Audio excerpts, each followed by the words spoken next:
Hello students, welcome back to Hindi mirror channel. सभी students का Hindi mirror पर फिर से स्वागत है। अभी जो कंटेंट लेकर आए हैं उत्तराखंड ओपन यूनिवर्सिटी का आज जो पेपर हुआ था, यानी आज जो पेपर हुआ था BSO 301 हुआ था और कल आपका 302 पेपर है। तो बाय बुक हम आपको तैयारी करा रहे हैं। इससे पहले आपको प्रीवियस क्वेश्चन पेपर हमने अपलोड कर दिए थे। तो चलिए आपको बाय बुक बता देते हैं किस तरह से आपको तैयारी करनी है, और जो आपके प्रीवियस पेपर हैं उनसे भी आपको काफ़ी हेल्प मिल रही होगी। अब आपको बता देते हैं कि पूरी बुक में आपको किस तरह से कंटेंट आपको तैयार करना है। ये चीज़ हम पहले ही बता चुके हैं कि जो चीज़ आपको पढ़नी है उसको हाईलाइट जरूर करें या फिर उसको अंडरलाइन जरूर करें, जिससे आपका इधर उधर पूरी बुक में ध्यान न जाकर सिर्फ वहीं पर ध्यान जाए जो आपके लिए सफिशिएंट है और आपके लिए बेनिफिशियल भी है।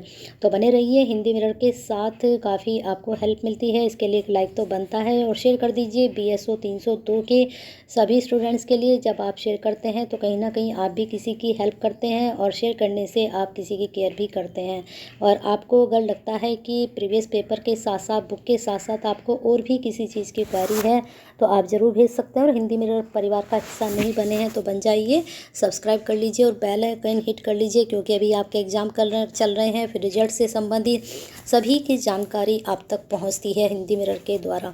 तो आप में जो BSO आपका 300 है, इसमें पूरी टोटल यूनिट 14 है। पहली यूनिट आपकी सामाजिक समस्याएं, किस तरह के यहाँ क्वेश्चंस निकल कर आ सकते हैं तो वो हम आपको बताएंगे। सामाजिक समस्या का अर्थ में परिभाषाएं कर लीजिए और विशेषताएं कर लीजिए। बस इतना ही टॉपिक यहाँ पर आपके लिए सफिशिएंट रहेगा। ज़्यादा ज़्यादा आप करेंगे तो सामाजिक समस्याओं के प्रकार आप कर सकते हैं। अब चलते हैं आपकी सेकेंड यूनिट पर, किस तरह के आपके क्वेश्चंस निकल सकते हैं सेकेंड यूनिट में। ये तो 5वीं यूनिट पर हम आ गए हैं, थोड़ा पीछे हमें जाना पड़ेगा। हाँ, ये रही आपकी सेकेंड यूनिट। सेकेंड यूनिट में आपका सांप्रदायिकता से संबंधित है। ठीक है, सांप्रदायिकता में सांप्रदायिकता का अर्थ कर लीजिए और सांप्रदायिकता की समस्याएं क्या हैं और इसके जो क्या नाम, इसके रोकने के उपाय। ये 3 टॉपिक बहुत ही महत्वपूर्ण हैं, इनको ही आप कीजिएगा। बाकी आपको जो लगता है कि ये ठीक है तो इसको भी आप कर सकते हैं। ठीक है, तो चलते हैं तीसरी यूनिट पर। आपकी थोड़ा आगे आ गए हैं क्योंकि ये दिक्कत करता है इस तरह से। यहाँ हम तीसरी यूनिट, ये दूसरी यूनिट यहाँ पर ये ख़त्म होने वाली है। ऐसे ही स्क्रॉल करेंगे तो मुझे लगता है ज़्यादा सही रहेगा, क्योंकि वैसे स्क्रॉल करने में सीधे सीधे तो हम कुछ ज़्यादा ही आगे जा रहे हैं। आ गए हैं तीसरी यूनिट पर। तीसरी यूनिट में नाम है क्षेत्रवाद। ठीक है, क्षेत्रवाद में क्या बनेंगे आपके प्रश्न। क्षेत्रवाद का क्या अर्थ है, इसकी क्या विशेषताएं हैं। बस 2 ही टॉपिक यहाँ पर सफिशिएंट रहेंगे। ज़्यादा करना है आपको तो भारत में क्षेत्रवाद के निराकरण हेतु आप सुझाव पढ़ सकते हैं, क्योंकि इस तरह के प्रश्न आजकल एग्ज़ाम में कुछ ज़्यादा पूछे जाते हैं।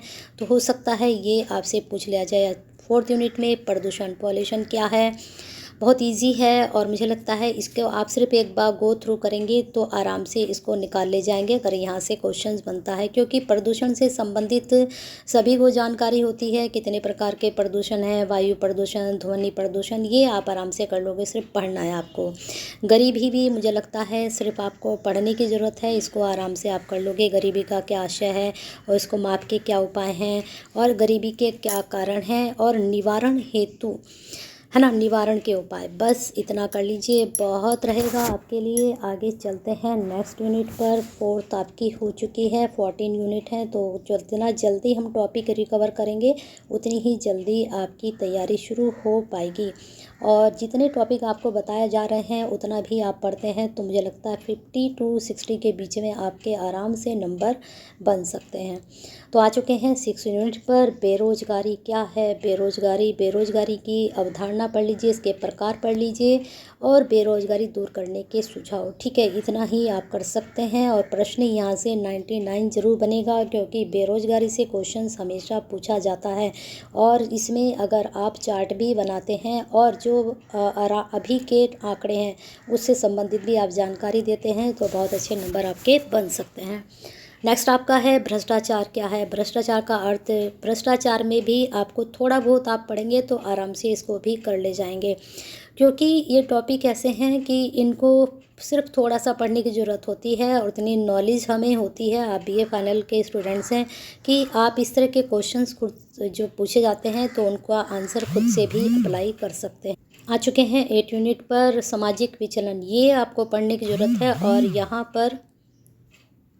यहाँ पर आप देख रहे होंगे सीधा सीधा अर्थ, परिभाषा और प्रकार, बस इतना ही कर लीजिए, यही आपके लिए काफ़ी रहेगा। यहाँ पर आगे चलते हैं नेक्स्ट यूनिट पर। नेक्स्ट यूनिट में हम आ चुके हैं आपकी 9, ठीक है। 9 यूनिट में क्या है, अपराध तथा सफ़ेद पोश अपराध। तो मुझे लगता है यहाँ से क्वेश्चंस बनेगा या नहीं बनेगा हम श्योर नहीं हैं। अगर आपको लगता है कि ये यूनिट बहुत इम्पोर्टेंट है, यहाँ पर आप ये चीज़ कर सकते हो, अपराधियों को सुधारने के क्या क्या उपाय। अब जैसे यहाँ पर ये 6 आपको पॉइंट दिए गए हैं, तो इन 6 पॉइंट को आप पढ़ सकते हो, ये पूछा जा सकता है आपसे। चलते हैं 10 यूनिट पर। 10 यूनिट में किस प्रकार के क्वेश्चंस आपके बन सकते हैं, हम सिर्फ आपको एक आइडिया देते हैं कि इस प्रकार से आप तैयारी कर सकते हैं। 10 यूनिट बहुत इजी है। अर्थ, बाल अपराध क्या है, तो मुझे लगता है ये टॉपिक भी आपको ये सिर्फ पढ़ना है, पढ़ने के बाद आप सिर्फ इसको पढ़कर अच्छे से अप्लाई कर पाएंगे और यहाँ से 99 आपका प्रश्न जरूर बनेगा बाल अपराध से। क्योंकि बाल अपराध का मैंने जो प्रीवियस क्वेश्चन पेपर अपलोड किए थे, आपने देखा होगा हर 3 साल 4 साल के मैंने अपलोड किए थे, वहाँ से क्वेश्चंस ज़रूर पूछे गए हैं। 11 यूनिट पर हम आ चुके हैं, मद्यपान। ये भी मुझे लगता है कि कुछ टॉपिक सोशियोलॉजी में ऐसे होते हैं कि हमें पढ़ने की ज़रूरत नहीं होती है, उनके नॉलेज हमें पहले से ही होती है, नॉलेजेबल क्वेश्चन होते हैं, लेकिन इसमें कुछ चीज़ ऐसी होती हैं जो हमें पढ़नी ही पड़ती है। मद्यपान आपको पता ही है क्या है, परिमाण भी आपको पता है क्या हो सकते हैं, और यहाँ पर इसके कारण, दुरुपयोग के कारण क्या हो सकते हैं, समस्याएं क्या उठ सकती हैं। हाँ, उपचार एवं नियंत्रण आप इसके पढ़ सकते हैं। तो ये प्रश्न भी आप एक ही बार पढ़ लीजिए, इसमें रट्टाफिकेशन ना कीजिएगा, सिर्फ इनको समझिएगा और समझने के बाद आंसर इसके अप्लाई कीजिएगा। क्योंकि कुछ टॉपिक ऐसे होते हैं सिर्फ आपको पढ़ने की ज़रूरत होती है। चलिए आगे चलते हैं। भिक्षावृत्ति, आप बताइए भिक्षावृत्ति में भी क्या आपको पढ़ना पड़ेगा, क्या है भिक्षावृत्ति आपको पता ही है। तो भिक्षावृत्ति का अर्थ आप अपना आराम से कर सकते हैं और इसके कारण भी और उपाय आराम से इसका, मुझे लगता है ये जो यूनिट्स हैं काफ़ी इजी हैं सभी स्टूडेंट्स के लिए। बस थोड़ा सा आप, जैसे अब यहाँ पर ये डायग्राम दे रखा है, तो इस तरह से आप डायग्राम बनाकर अगर अपने आंसर को अप्लाई करते हैं तो बहुत ही अच्छे नंबर एग्जामिनर आपको देते हैं। वैश्यावृत्ति क्या है, इस यूनिट को तो मुझे लगता है आपको छोड़ना ही बेहतर रहेगा, क्योंकि इस प्रकार के क्वेश्चन कम ही पूछे जाते हैं। लेकिन मैंने देखा प्रीवियस क्वेश्चन पेपर में ये क्वेश्चन पूछा गया था, तो यहाँ से टॉपिक आप खुद से पढ़ लेना। आगे चलते हैं, आत्महत्या क्या है, यहाँ से प्रश्न जरूर पूछा जाता है। तो आत्महत्या के क्या कारण हैं, इस प्रकार तो रहने दीजिए, लेकिन इसके विशेषताएं, अर्थ और कारण जरूर याद कीजिएगा। उपाय अपने आप से इसके तैयार कर लीजिएगा, क्योंकि यहाँ इन्होंने उपाय नहीं दिए हैं। तो चलते हैं आगे यूनिट पर। आपकी कौन सी यूनिट पर हम आ चुके हैं, 14 यूनिट आत्महत्या ही थी आपकी। 1 मिनट पीछे चलना पड़ेगा, क्योंकि हमने पढ़ाते पढ़ाते यूनिट पे हम ध्यान ही नहीं देते, सिर्फ टॉपिक पे ध्यान देते हैं। तो उससे क्या होता है, हम बहुत आगे पहुंच जाते हैं और सारा कराने के बाद पता ही नहीं चलता कि हमने सब कुछ करा दिया है। आत्महत्या ही आपकी 14 यूनिट थी, यूनिट पे ध्यान नहीं दिया, सिर्फ टॉपिक पे ध्यान दिया है। तो बने रहिए हिंदी मिरर के साथ। और आपका नेक्स्ट जो पेपर होना है BAHI होना है, तीनों क्लासेस का अपलोड होगा, तो तीनों क्लासेस के ध्यान से देखेगा। BHI 101 और BHI 201 और 301 बने रहना है। तब तक लाइक और शेयर करते रहना है।